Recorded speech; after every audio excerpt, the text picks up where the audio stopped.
Welcome to Truth Telling Thursday, where we expose Satan's lies. Okay, the lie today from Satan is, if I am not perfect, I'm failing. I bet you felt this over and over in your life. I know I have. Arise and behold, forever will stand.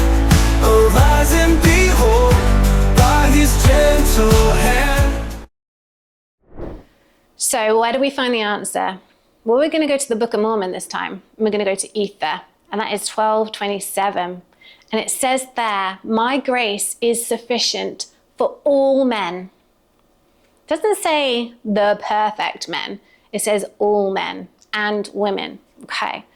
So perfection is not the requirement.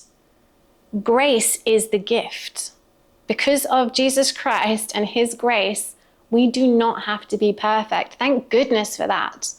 I cannot imagine being perfect in this world. Christ's strength shines brightest in your weaknesses. I know a lot of people that have not found Christ until they have been broken down in their weaknesses, in their moment, in their brokenness, in their despair and their darkness. They have found Jesus Christ. He shines when we are darkest because he is light, and he emulates light, and he gives us light and builds light within us. In Matthew, we read, come unto me, all ye that labor and are heavy laden, and I will give you rest. For my yoke is easy and my burden is light. Christ doesn't ask us to carry the crushing burden of perfection. He does not want us to do that. He wants us to give it to him.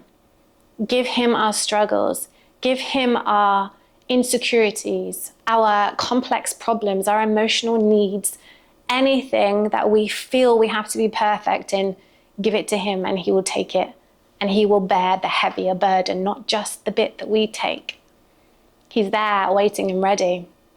In 2 Corinthians, we read, my grace is sufficient for thee, for my strength is made perfect in weakness.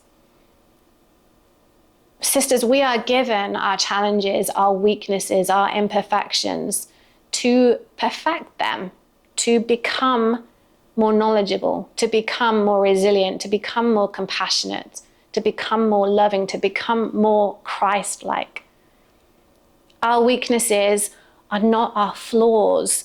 There's something that we can grow. There's something that we can change into an attribute that we need to be our hands and our mouthpiece for our Heavenly Father, to gather in his children for the gathering of Israel.